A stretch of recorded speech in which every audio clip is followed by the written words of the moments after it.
Así que demos la bienvenida. Ah, se me ha olvidado tu nombre. Timothy Staples, madre.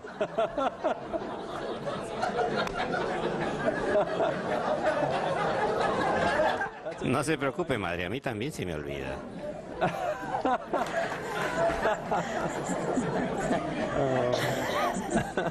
Así que bueno, aquí está Timothy.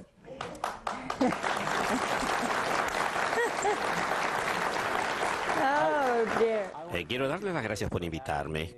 Para mí es maravilloso porque acabo de mirar el programa de Jeff Cavins. Mi madre me lo mandó porque desafortunadamente, madre, aún no recibimos la señal de cable en Orange, California. Tenemos que resolver ese asunto. Mi madre me lo mandó, lo vi y estuve frente al televisor llorando. Y creo que lo mismo le ha pasado a muchos. Es increíble cómo Dios actúa y le quiero dar las gracias por invitarme. Me siento así de grande sentado al lado de esta mujer. De nuevo, gracias.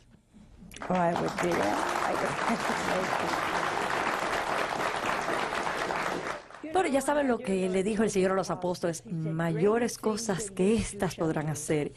¿Y qué cosa es mayor que curar a los ciegos, a los cojos, a los sordos, resucitar a los muertos? Pero creo que lo mayor de todo no es tanto la sanación física, que para mí fue muy grande, sino el tipo de conversión que tú tuviste. Creo que fue un verdadero milagro de Dios. Uno puede ser tan porfiado en el camino equivocado y de pronto recibes esta gracia formidable. Háblanos al respecto. Bueno, créame, yo era muy porfiado en el camino equivocado. Crecí como bautista sureño. Me gusta decir bautista, B-A-B, bla, bla, bla, bla, de corte sureño, que no habla muy bien de los católicos. No era que hubiese odio ni enemistad. Simplemente era debido a la ignorancia. No entendíamos, yo no entendía al catolicismo y por lo tanto lo atacaba ciegamente. Me enseñaron desde chiquito que la Iglesia Católica era una institución horrenda, iniciada por el mismo Satanás. Hice de mi fin en la vida el convertir al mayor número de católicos que me fuera posible. De hecho, tuve bastante éxito y ahora le digo, viajo por todo el país tratando de encontrarlos para hacerlos volver a la iglesia. Hay una gran necesidad allá afuera, me parece, de catequesis. La razón por la cual muchos católicos se van a las iglesias evangélicas es debido a la falta de catequesis. Me parece que si hay algo bueno que pueda venir de un cabezadura como yo, es que tengo una base bíblica fuerte y puedo entender muy bien a nuestros hermanos protestantes. Y creo que el Señor utiliza a tipos como yo, no solo para cambiar a nuestros hermanos protestantes, sino también para darles a ustedes cierto toquecito, despertarlos un poco y decirles que la fe es importante. Madre, yo creo que hoy en día el pecado más serio de la iglesia, en mi opinión, es la indiferencia. Déjeme explicarle bien esto. Yo conocía a una muchacha, para darle un ejemplo, que mi hermano y yo estábamos tratando de convertir a la fe y ya estaba muy cerquita de lograrlo. Ella fue a ver un sacerdote porque solo le faltaba un pequeño empujoncito, pero el sacerdote le dice: o no se convierta, no se haga católica, que le va a traer mucha ruptura en su vida. Usted está bien donde está, tiene una buena relación con Jesús, no se convierta. Bueno, le digo, después de eso más nunca ha regresado. Y la razón fue, según ella, si eso era el catolicismo, si no importaba en verdad, si no era tan importante, si no estaba en juego la salvación de las almas, entonces para ella eso no era el Evangelio, eso es pecado. A eso es a lo que me refiero cuando he mencionado sobre la indiferencia, y nos lo encontramos con mucha frecuencia, pero sabe, madre, a la vez nos encontramos con mucho entusiasmo. No hay duda, y me parece que su sanación es una de las muchas señales que están sucediendo a lo largo de nuestro país, así como en otros también, y creo que son auténticas. Sabe que la gente habla de renovación, que el Espíritu Santo actúa de esto y aquello. Madre, nosotros andamos los caminos, y sé que es cierto, cuando se ve a jóvenes como Jeff Cavins, como el doctor Underwood, lo que hacen revitalizando, trayendo entusiasmo, evangelizando los corazones de la gente joven, respondiendo. Hay una verdadera renovación que se está llevando a cabo en estos momentos. Necesitamos el apoyo, involucrarnos, compartir la fe y participar de esa renovación. ¿Tuvo dificultad con el papel de la Virgen como la tienen la mayoría de los conversos? Sí, yo diría, madre, que la Santísima Madre fue mi último obstáculo, pero he descubierto, y una vez más, mi opinión basada en mi experiencia, que mientras muchos dicen, no me hables de la Virgen, háblame de cualquier otra cosa, pero no me hables de la Virgen, espera. Yo veo que toda la Escritura está repleta de nuestra Santísima Madre. Yo no puedo hojear la Biblia sin encontrar algo de la Eucaristía o de nuestra Santísima Madre. Me doy cuenta que con frecuencia el tema de la Virgen en mi ministerio es lo primero de lo que quiero hablar. Y me doy cuenta que la razón por la cual muchos católicos me dicen que no toque ese tema tan rápidamente es señal de que necesitamos aprender, volver a aprender. Lo que este libro dice sobre la Virgen está repleto, inundado de la Virgen María. Tan solo un ejemplo. Lo importante que es, lo considero un mensaje muy importante para nosotros, para usted. Yo recuerdo cuando estaba en el seminario, tenía un profesor. Y a propósito, no sé si saben, pero estuve estudiando para el sacerdocio por 6 años y después vi que no era para mí y entré en la apologética. Estuve en el seminario San Carlos Borromeo, Oh, sí. donde conocí a muchos de sus sacerdotes. Sí, claro. Sí, estudié en San Carlos y mi hermano Terry, a quien ayudé a convertirse, es ahora sacerdote. Él fue al seminario conmigo y es ahora sacerdote. Bueno, esa es otra historia. Ahí tuve un excelente profesor que un día dijo algo maravilloso, madre, que me conmovió profundamente. Dijo, en el mismo momento que uno niegue que María es la Madre de Dios, en ese mismo instante esa persona ha dejado de ser cristiana en su teología. Un Eso silencio lo total. conmovió, ¿ah? Sí, claro, un silencio total invadió el aula. Imagínense, yo que me consideraba católico, conservador y ortodoxo, y la forma en que él lo presentó verdaderamente me dejó atónico. Luego lo explicó y, claro, estaba en lo cierto. Hablaba de la herejía nestoriana del siglo IV y lo crucial que era la definición de María como Madre de Dios. ¿Por qué? Porque si no se entiende a María como Madre de Dios, no se puede entender de lleno el papel de Jesús, ¿ve? Muchas veces lo que se le niega de María, se niega de Jesús también. Me parece tan irónico que en la iglesia primitiva, en el siglo V, lo que comenzó como una herejía cristológica del nestorianismo terminó en herejía mariana, que le negaba a María ser la Madre de Dios. Para aquellos de ustedes que no sepan, Nestorio era el patriarca de Constantinopla y enseñaba que Jesús no era una sola persona con dos naturalezas como lo entendemos los católicos en la actualidad, con una naturaleza divina y otra humana en una sola persona, pero decía que habían dos personas. Claro que es fácil de combatir, pues en Colosenses capítulo 1, versículo 16 dice que en Él fueron creadas todas las cosas. No dice en ellos, solo una sola persona cuando habla de Jesús. Sin embargo, llega a convertirse en herejía y creo que todos estamos de acuerdo que si hablamos de dos Jesús, estamos hablando de una herejía muy seria, nos referimos a otro Jesús. San Pablo nos advierte en la 2 de Corintios 11 de no seguir a otro Jesús que no haya sido el anunciado por él.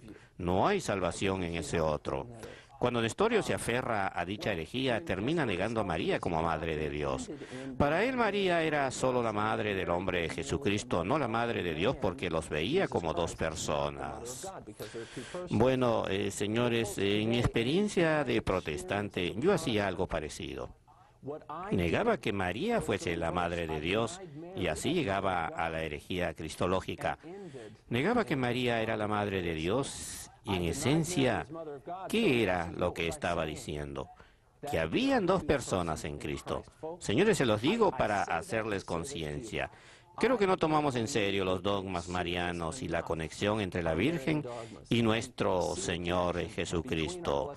Son intrínsecamente uno, no se pueden separar. Tenemos que tomarlo en serio y realizar nuestra labor de católicos, comprendiendo mejor nuestra marianología y así compartir no solo a María, sino al verdadero Jesús. ¿Qué tal la gente? ¿Lo acepta mejor ahora? A mí me parece, basado en mi ministerio, que más y más de mis hermanos protestantes, aunque todavía uno se encuentra con esos protestantes más reacios como el doctor R.C. Sproul, que aún niegan la maternidad divina de María, pero vemos cierto progreso ya que muchos, hasta los amigos evangélicos, reconocen a María como la Madre de Dios. Por lo menos ya es un paso al frente, tremendo paso. Pero aún nos falta dar el próximo paso, porque aun cuando han aceptado a María como Madre de Dios, siempre nos preguntan, bueno, si es la Madre de Dios, ¿pero qué quiere decir eso? ¿Por qué se le rinde honor y se le reza? Todo eso lo resumimos en que ella dio a luz a Dios. Algo así nos sucede todos los días. Ese es el próximo paso a dar. Una vez que la acepten como Madre de Dios, el por qué le rendimos honor y la veneramos. Y creo que es ahí donde estamos en el diálogo con los amigos evangélicos. La forma en que yo les respondo es la siguiente. Hay dos razones básicas en la Sagrada Escritura por las cuales se le rinde honor a miembros del cuerpo de Cristo. Una, su posición, como por ejemplo, primera carta a Timoteo 5:17, San Pablo nos dice que rindamos doble honor a los ancianos que enseñan o los presbíteros que gobiernan la casa de Dios. En la primera de Tesalonicenses 2:13, el mismo San Pablo nos dice que estimemos de forma más elevada a los que poseen el gobierno. Por eso, en primer lugar, rendimos honor a nuestros obispos, honramos a los sacerdotes, a los que han consagrado su vida a Dios y en segundo lugar también a los miembros del cuerpo de Cristo por su santidad, por los dones de Dios que operan en sus vidas. El mejor ejemplo de ello es la Santísima Virgen. Lucas capítulo 1, versículo 48. Todas las generaciones me llamarán bienaventurada. ¿Por qué? Porque el poderoso ha hecho obras grandes en mí. Reconocemos la grandeza de los santos por lo que Dios ha hecho en ellos y por lo tanto los veneramos. Eso es bíblico. En referencia a la Virgen María no existe mejor ejemplo.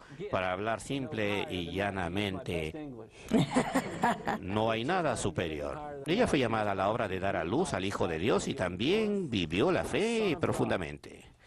Perdone si me pongo a sermonear, madre, pero quería compartir con ustedes un versículo bíblico que es tan crucial para acentuar el segundo punto. Si pudiera, y si alguno trajo su Biblia, perdóneme. ¿Está bromeando? They're Catholics. Si trajo su Biblia, Lucas 1:37, les quiero mostrar algo muy interesante en referencia al segundo punto. Es cuando el ángel Gabriel viene a nuestra Santísima Madre y le anuncia la buena nueva de que está llamada a ser la Madre de Dios. Quiero que note lo que dice el ángel. En el versículo 35, el Espíritu Santo descenderá sobre ti y el poder del Altísimo te cubrirá con su sombra. Por eso el que ha de nacer de ti será santo y será llamado Hijo de Dios. Y aquí que tu prima Isabel también ha concebido. Y luego vean el versículo 37, porque nada es imposible para Dios. Nada es imposible para Dios. Mi profesor de griego en el seminario, tremendo maestro, el padre Patrick Brennan. Bueno, hay dos jesuitas que se llaman igual. Les hablo del menos popular, el padre Patrick Brennan. un sacerdote estupendo, un jesuita de la vieja guardia, maravilloso, ordenado en el 62, dificilísimo.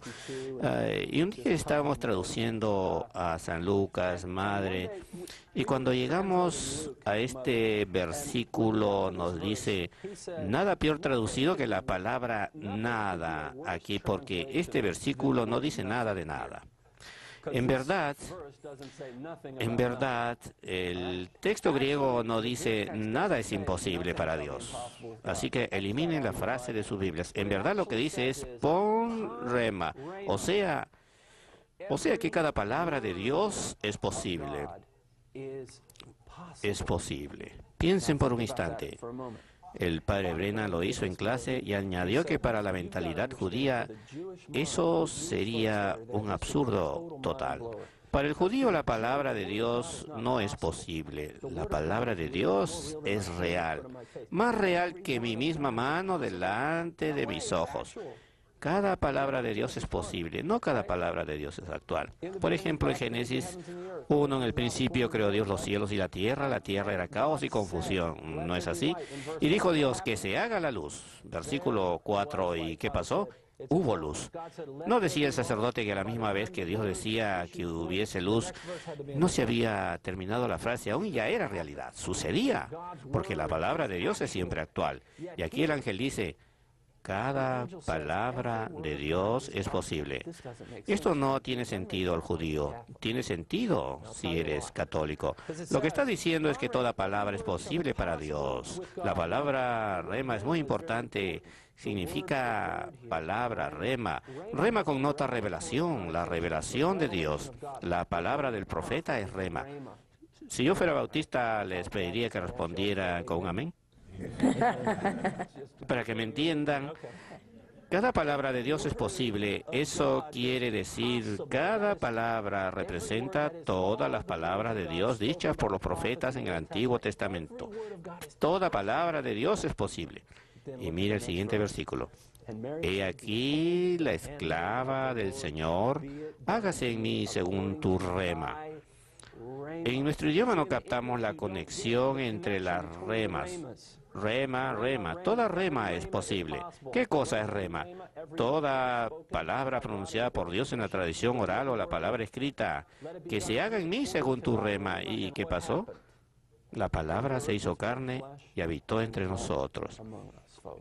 Cuando María le da el sí a Dios, la palabra se hizo carne, mediadora de todas las gracias. La Virgen nos trae al Jesús total, al mundo entero. Señores, no conozco ninguna otra razón para honrar a alguien que el mismísimo hecho de habernos traído al Jesús total, al mundo entero. Y eso es precisamente lo que la Escritura nos enseña sobre nuestra Santísima Madre. Sabemos que eso...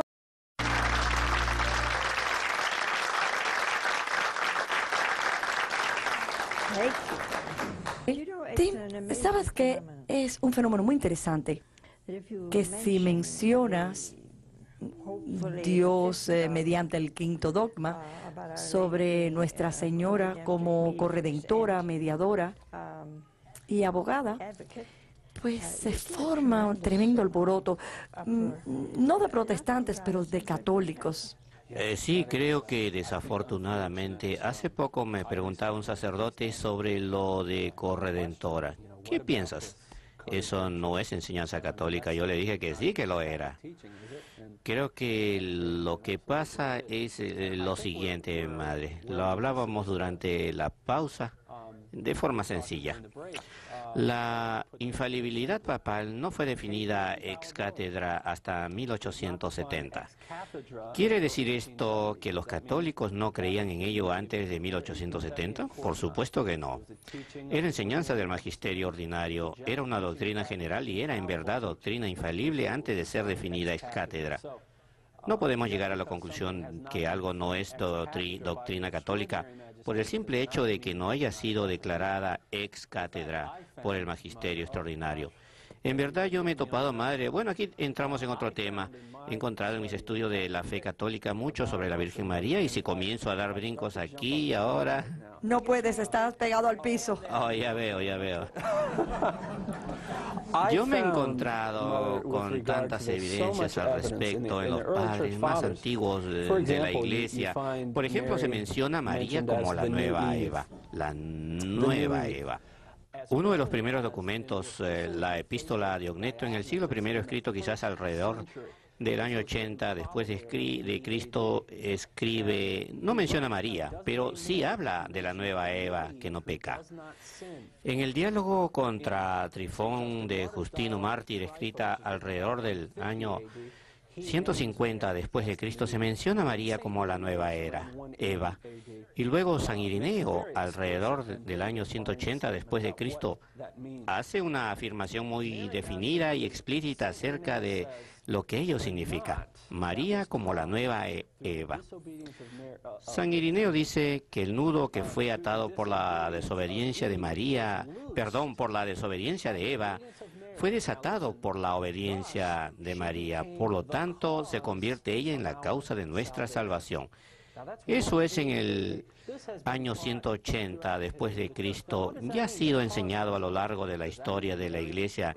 ¿Y qué quiere decir eso? La causa de nuestra salvación. ¿Que María es salvadora a la par con Jesús? No, María es causa de nuestra salvación, pero solo causa instrumental. Ella no es la causa eficiente. Creo, madre, que también nos hace falta hoy en día un mejor entrenamiento filosófico en los seminarios. Pero bueno, ese es otro tema. Por supuesto, María no es la causa eficiente, es Jesús el que lo es, ya que alcanza nuestra salvación en la cruz. Sin embargo, sin el sí de María, como vimos en el capítulo 1 de Lucas, no hubiera nacido Jesús.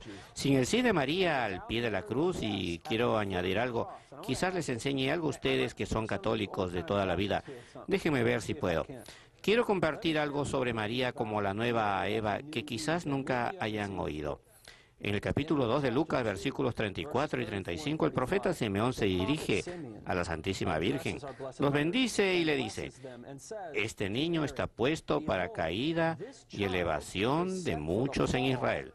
Y fíjense en esa palabra muchos, palón en griego, muchos en Israel. ¿Qué quiere decir eso? La palabra muchos ahí, tal como se usa en Romanos capítulo 5, versículos 17 y 18, la palabra muchos puede significar todos también, como en la misa cuando decimos que este es el cáliz de la sangre derramada por ti y por muchos, como se dice en latín.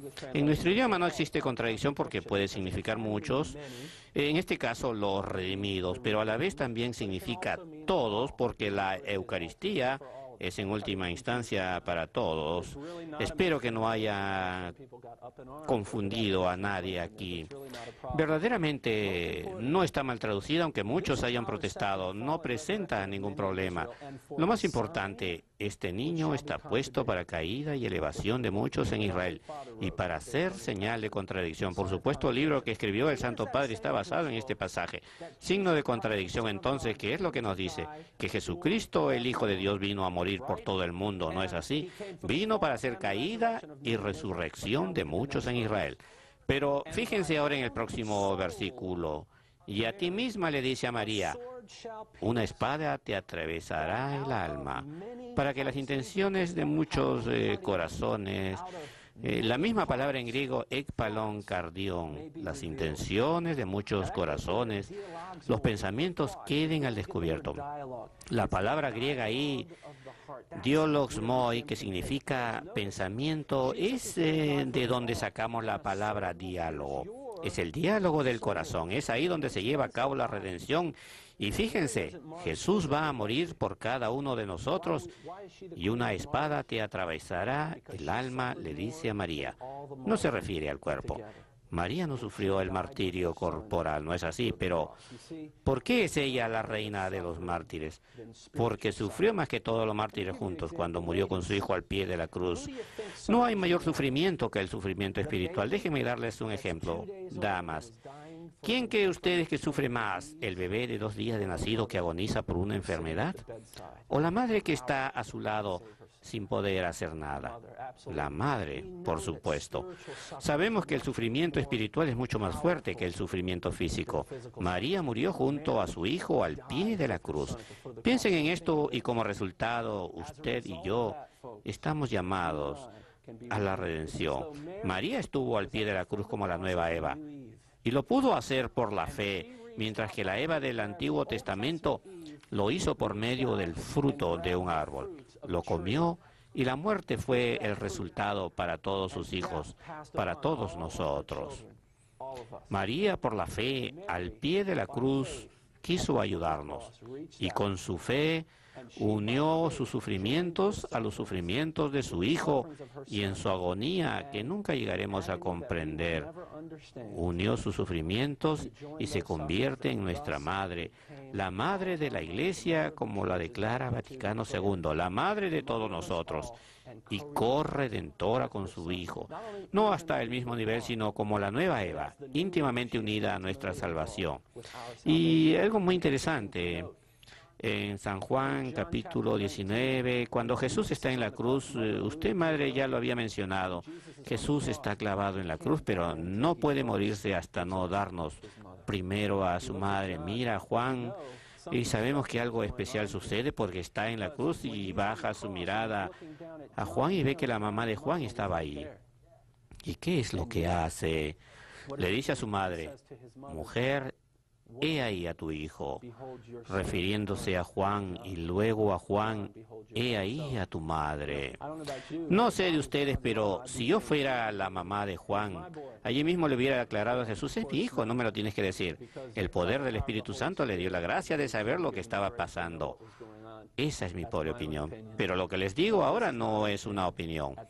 En ese momento Jesús no solo dio a su madre a Juan, sino que a todos nosotros, ya que en el texto griego, tal como lo señala el padre Mateo en su excelente libro, creo que el padre Mateo ha fallecido recientemente y ha ido a recibir su premio, un libro excelente donde refuta todos los ataques contra María. Él señala que en griego, cuando se dice que Juan acogió a María en su casa, el texto original no dice eso, sino que Juan acogió a María extairia, frase en plural. No hace sentido si no eres católico. Juan acoge a María como propia de ellos, indicando que Juan nos representa a todos. Eso es lo que indica ahí. Sabemos que eso sucede con frecuencia en aquellos que han perdido la fe en la Eucaristía. Es la acción del Espíritu, que ese pan y ese vino son totalmente transformados. Ya no son ellos, sino el cuerpo y la sangre, el alma y la divinidad de Jesús. Y no lo entienden. Yo creo, una vez más, basado en mi ministerio, en mi experiencia de apologista, los dos asuntos, bueno, yo diría que hay tres problemas principales: la autoridad en la Iglesia, la Eucaristía y la Santísima Virgen. La justificación ya no es el problema que solía ser en el pasado, es un problema en algunos círculos, y creo que lo seguirá siendo, pero esas tres doctrinas son muy importantes. Y la Eucaristía, por supuesto, es importantísima, la fuente y cumbre de nuestra fe, nuestro Señor bendito en la Eucaristía. Con mucha frecuencia, mucha gente se intranquiliza debido a la naturaleza radical de la Eucaristía, y cuando leemos cosas como las de San Juan 6:54, por arriba nos parecen muy radicales, y sí, lo son. Jesús no puede ser más radical que cuando dice que si no comes de la carne del Hijo del Hombre y no bebes de su sangre, no tendrás vida con Él. ¿Qué quiere decir ahí? No puede estar diciendo que si no recibimos la Eucaristía no podremos disfrutar de la vida divina con Él. Bueno, pues sí lo dice, la palabra griega ahí, zoe, es la vida divina de Dios, que sin la Eucaristía no se puede alcanzar. Palabras radicales. Y luego, ¿qué tienes que comer mi carne y beber mi sangre? ¿Nos los dice en serio? Definitivamente. La Eucaristía es la forma en que el Señor nos grita profunda y radicalmente cuán enamorado está de nosotros. Quiere venir a nuestras vidas de forma tal que se entregó por entero en la cruz y se sigue entregando a nosotros cada día, en cuerpo, sangre, alma y divinidad en la Eucaristía. Tantos católicos, cuando se acercan, al igual que yo lo hacía, es más que si me hubiesen conocido hace 2 años atrás, les hubiera agitado la Biblia y les hubiera dicho que estaban locos por creer en la presencia real. Les hubiera dicho que cuando Jesús hablaba de comer su cuerpo y beber su sangre, solo hablaba simbólicamente. Hay algo que nunca he podido comprender. Sí. Hay muchas cosas que yo no entiendo, pero el no católico corriente interpreta la Biblia muy fundamentalmente, ¿verdad? Sí, sí. Está escrito, así es y punto. ¿Por qué les es tan difícil aceptar la Eucaristía cuando está tan clarita en el texto? ¿Dónde nos equivocamos ahí? Sí, es un muy buen punto, sí.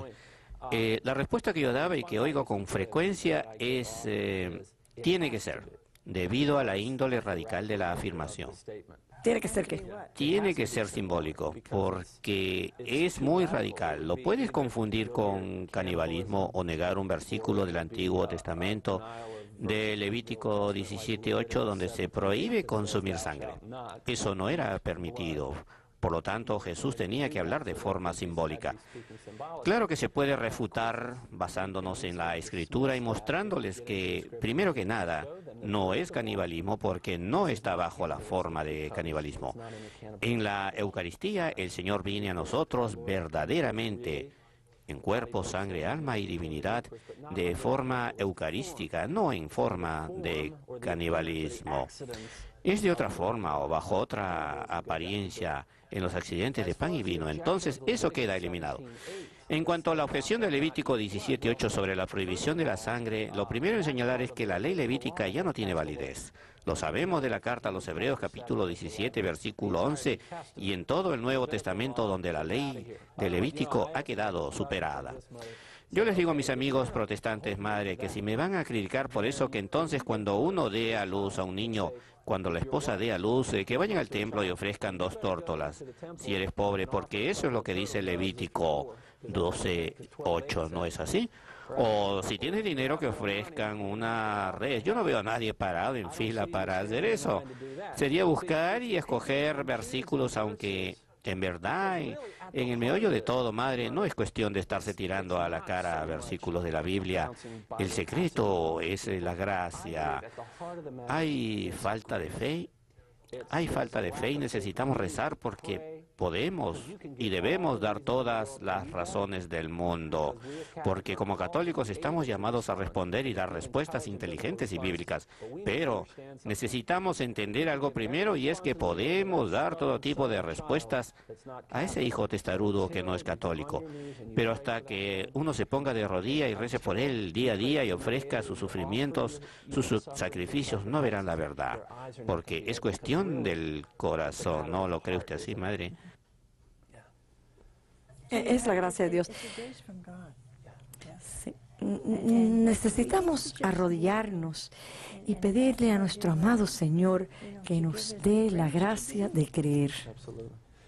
Sabe, madre, en ese texto de San Juan, el capítulo 6, si se fija en el contexto, yo me pasaba la vida discutiendo que Jesús hablaba simbólicamente y todo eso, ¿sabe? Pero si era así, que hablaba simbólicamente, tuviera decir que fue el peor maestro.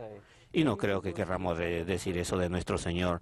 Tuviera que haber sido el peor maestro del mundo, porque todo el mundo allí hubiese pensado que hablaba literalmente y todos se hubieran ido.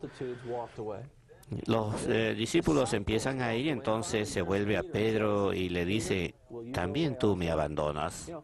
Si Jesús en verdad hablaba simbólicamente, si se fija en los evangelios, cuando la gente no entendía a Jesús, Él no dejaba que se fueran, siempre les explicaba. Déjenme darles un ejemplo. En el capítulo 4 de San Juan, solo 2 capítulos anteriores, versículos 31 y 32, Jesús dice, yo tengo para comer un alimento que vosotros no conocéis.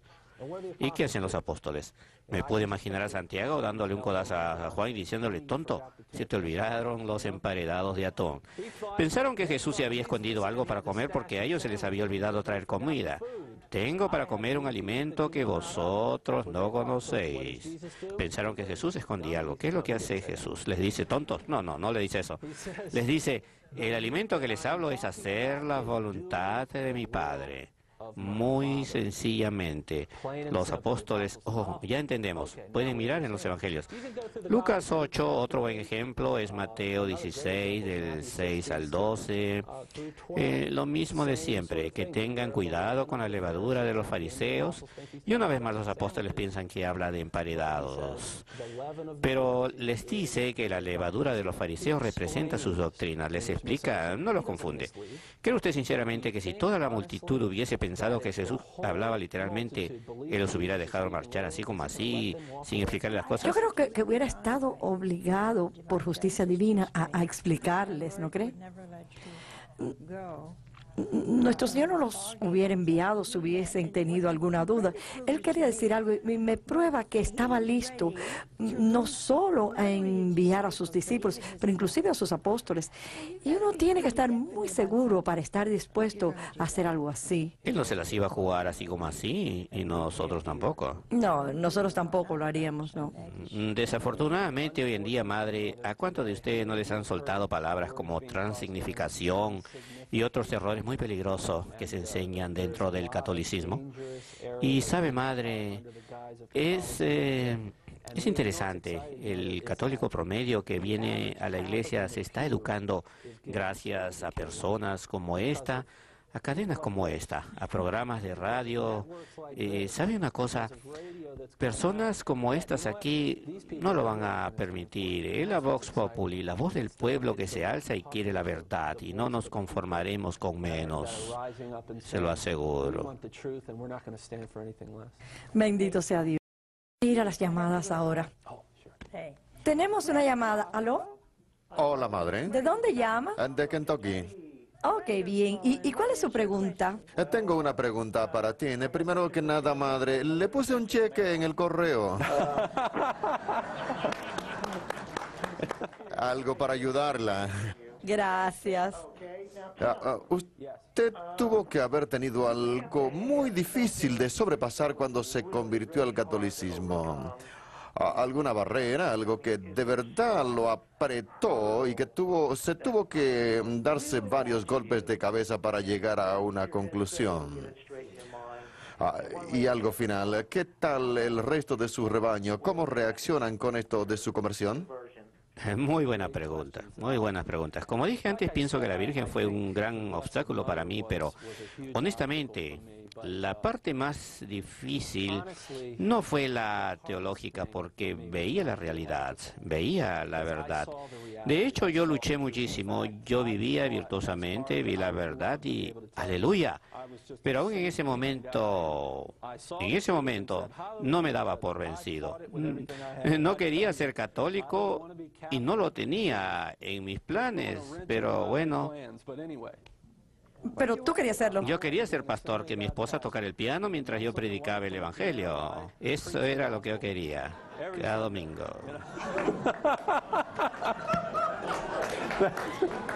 Eso es lo que yo quería.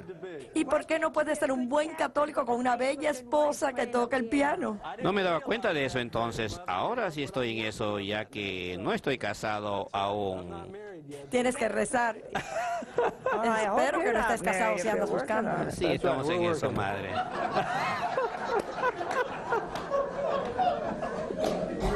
¿Estamos quién? Bueno, mire, yo tenía un chiste de mis días de pentecostal. Y es que era el único pastor soltero de la iglesia y nos poníamos a explorar la iglesia todos los domingos. Bueno, hay una nueva chica en la congregación. Alguien que averigüe si toca el piano. Era un chiste entre los pastores y yo, ya que todos estaban casados menos yo. Y bueno, usted preguntaba de un obstáculo. Le digo, el obstáculo más doloroso era herir a mis amigos y a mis seres queridos. Ese era el gran obstáculo que yo veía. Eso sí lo puedo entender bien. Ya, porque sabía cuando di ese paso, aprendemos en filosofía que estamos ordenados hacia el bien. Nuestro intelecto busca el bien y la voluntad escoge. Bueno, eso suena muy lindo en los libros de texto, ya que ese bien se le presentaba a mi intelecto, pero mi voluntad quería irse por otro lado. Yo no quería, sabía que cuando diera el paso hacia esa verdad que conocía, iba a perder a mi novia de entonces, una muchacha fenomenal que tocaba el piano y cantaba muy bien. Era una muchacha cristiana muy buena, sabía que me iban a echar de la iglesia y así sucedió. Y la gente a la que yo tanto quería, yo sé que ellos no entienden. Y no les echo la culpa, solo quisiera que pudieran dialogar un poquito más. Y lo peor de todo, madre, es que tenía que ir a casa y enfrentar a mi madre. En realidad prefería la espada que darle la cara a mi madre, porque, fíjese, ella soñaba con ser la madre, sentada en el primer banco de la iglesia, mientras su hijo predicaba y la nuera tocaba el piano. ¿Se da cuenta? Y cuando llegué a casa, eso fue lo más difícil, madre, ir a casa. Después de haber estado en una universidad bíblica, traté de borrarme mis ideas católicas y nada funcionó. Fui a casa y nunca podré olvidar esa noche cuando se lo dije a mi madre. Ah, madre, fue terrible. Me sentía tan confuso cuando le digo, mamá, me voy a hacer católico. Porque sabía, me costaba mucho decirlo. Mi hermano y mi madre me estaban esperando en la puerta. Mi hermano Terry y recuerdo cuando le dije a mi madre, nunca olvidaré eso, que me iba a ser católico, se le veía el dolor en la cara. Pero lo maravilloso fue que me querían tanto que se sentaron a hablar conmigo en la mesa del comedor desde las 10 de la noche hasta las 8 de la mañana sobre la fe. Y gracias a Dios, mi madre se convirtió en menos de un año. Y mi hermano Terry se convirtió en menos. Mi hermano Terry se convirtió en menos de 6 meses y hoy en día es sacerdote en la diócesis de Arlington, en Virginia. Dios es tan bueno, madre. En referencia a... ¿Quieres un pañuelo? ¿Alguien tiene un pañuelo? Toma. En cuanto a... Dame tus gafas. ¿Puedes hablar sin ellas? En cuanto a la segunda parte... Sabrás que nunca había hecho esto antes, ¿no? Lo necesito para mis ojos. No están muy bien, pero están mejor. Oh, los ojos también. ¿Han visto eso, señores?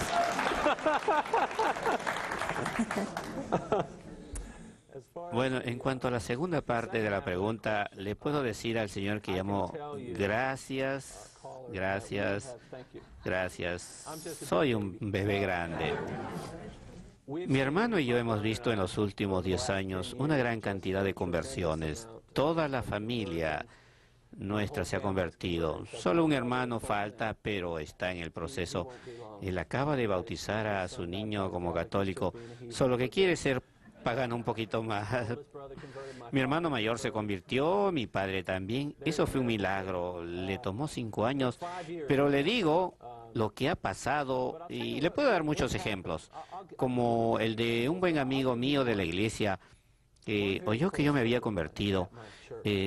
Yo era el líder en la iglesia y me conocían bien. Tim, medio loco, pero en fin, una cosa sobre Tim. Sobre todo en cosas de doctrina, siempre que hubiese una pregunta, si no sabíamos la respuesta, la buscábamos hasta encontrarla. Y yo siempre estaba a la disposición por si venía un mormón o un testigo de Jehová o alguien más a tocarle la puerta. Y un buen amigo mío fue a los ancianos de la iglesia y ellos le habían prohibido a la gente que hablara conmigo. Se me olvidó decirle esa parte. Yo había hablado con ellos y ellos le habían dicho a la congregación que no hablaran conmigo, pero uno de los jóvenes se les encaró y les dijo, perdonen, pero Tim fue nuestro líder y nos enseñó tanto. ¿Cuál es la razón de no poder hablar con él? Y entonces uno de ellos lo mira y le contesta, le dice, porque si lo haces, porque si tú lo haces, él te va a convertir. Y eso fue así. Y mi amigo, su nombre es Wes, se fue de allí con la duda si esa había sido la mejor respuesta. Era como si te miran algo, Wes me vine a ver y es muy buen católico hoy en día. Y yo los quiero animar a todos ustedes, los animo, señores. Las cosas que están pasando en la iglesia, esta sanación que ven aquí, es otra señal más que el Señor nos envía a su espíritu en estos momentos. Y Nuestra Señora gime por sus hijos que están separados, desunidos, y ella quiere hacer algo al respecto. ¿Contestar otra pregunta en 2 minutos? Sí, cómo no. Creo que pudiéramos tomar otra llamada. Hola, Sí, ¿de dónde llama? de Baltimore. ¿Y cuál es su pregunta? Mi pregunta es, parece que nuestro invitado, según lo que él ha dicho, nunca se le ha predicado el Evangelio de Jesucristo. ¿Y qué quiere decir con eso? Si se convirtió, dice que estuvo en una iglesia de las Asambleas de Dios. Aparentemente no predicaban el Evangelio allí, ya que el Evangelio de Cristo dice que hay un solo mediador entre Dios y el hombre Cristo Jesús. No hay mediadora, no hay nada entre Cristo y los hombres. Es suficiente como pregunta. ¿Puedes contestar eso rápidamente? Sí, y gracias por su llamada. Ese fue un gran problema que tuve. Primero que nada, el Evangelio abarca mucho más que el mero hecho de creer en Jesús o cualquier Jesús que usted escoja. Cuando alguien dice algo como, este es el Evangelio, hay que creer en Jesús, primero que nada hay que preguntarse, ¿cuál Jesús? ¿Hablas del Jesús de los testigos de Jehová, el de los mormones, el Jesús que es de 2 personas, una persona, 50% hombre, 50% Dios, 90% hombre, 10% Dios, y así sucesivamente? El Evangelio abarca muchísimo más que la sola creencia en Jesús. Hay que tener fe en el Jesús verdadero. Además, tenemos que actuar de acuerdo a lo que dijo Jesús. El Evangelio es más que un ascenso intelectual, es también un acto de fe. Jesús dijo, a no ser que creas y seas bautizado, no alcanzarás la salvación. Según Marcos 16:16. En Mateo 10:22, el que persevere hasta el fin, ese se salvará. O sea, hay que perseverar hasta el final para poder salvarnos. A no ser que comas de mi cuerpo y bebas de mi sangre, no tendrás vida en ti. Desafortunadamente se nos va el tiempo. Hay muchos otros pasajes que nos indican que hay muchísimos más detalles en el Evangelio que del Evangelio que se predicaba en las asambleas de Dios. Yo me siento muy agradecido a Dios por lo que recibí de ellos. Y predicaban a Jesucristo y la necesidad de amarlo con todo el corazón. Yo le agradezco al Señor. No es mi intención opacar la verdad que de hecho recibí allí, y espero que no lo hayan entendido así. De todas formas, me gustaría invitarlo al que llamó a que considere que hay muchísimas cosas más. Primera, a Timoteo 2:5, hay un solo Dios y también un solo mediador entre Dios y los hombres, el hombre, Cristo Jesús. Por lo tanto, dice usted, no hay otros mediadores. Bueno, señores, escuchen, en ese mismo texto la palabra mediador es sinónimo de intercesor. Hebreos 7, versículos 24 y 25 nos dice que Jesús es nuestro único intercesor. Sí, pero en la primera carta a Timoteo, capítulo 1 en adelante, se nos dice que todos estamos llamados a ser intercesores. Todos estamos llamados a ser mediadores, a anunciar el Evangelio. Solo tengo medio minuto. Y adivinen qué tengo que hacer en ese medio minuto. Pues pedirles que nos pongan entre sus cuentas del gas, electricidad, teléfono. Tengo que decirles esto para que cooperen, por favor. Tenemos que continuar con esta cadena televisiva para llevarles las maravillas de nuestra fe. Y si quieren saber muchísimo más acerca de la Iglesia Católica, pues escríbanle a él. Que Dios los bendiga y los veremos la semana que viene. Hasta luego.